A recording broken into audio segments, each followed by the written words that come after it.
Good evening, ladies and gentlemen. Welcome to the first presidential debate of 2012 between our savior, the Messiah, our president, Barack Obama, and his Republican challenger, Republican Herman Cain, the Republican. I am your moderator, Rachel Maddow. Mr. President, let me begin with you. As you know, all Republicans want all poor, sick and old people to die.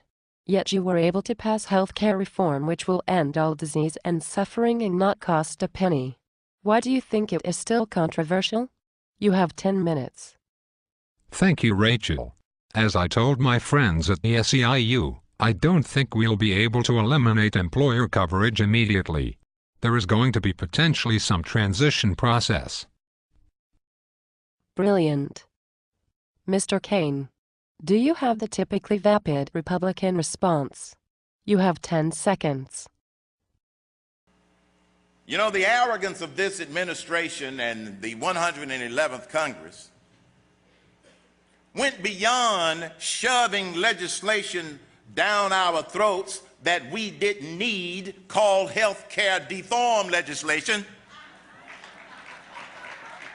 But they went so far as to not only shove legislation down our throats we didn't need, but legislation we did not want.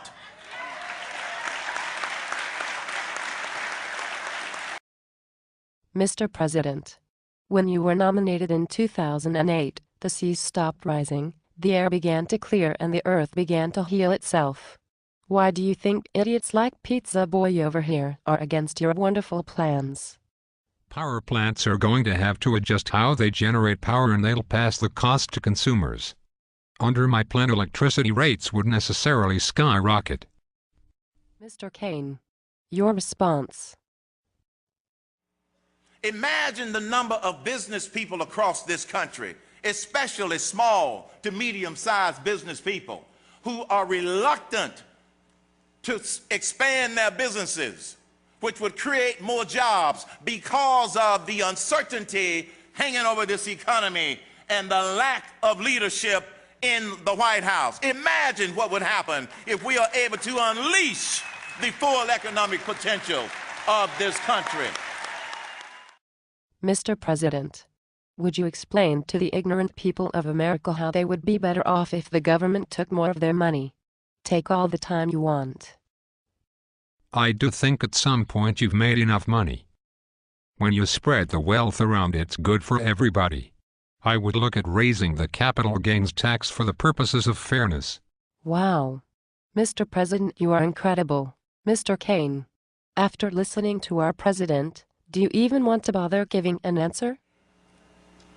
Stupid people are ruining America. The only way to fix our messed up tax code is to throw it out and put in a whole new system called the fair tax. And now each of the candidates will make their closing statements. Mr. President. The question I think that we have to ask ourselves is... Thank you, President Obama. Mr. Cain. Freedom is never more than one generation away from extinction. We don't pass it on to our children in the bloodstream.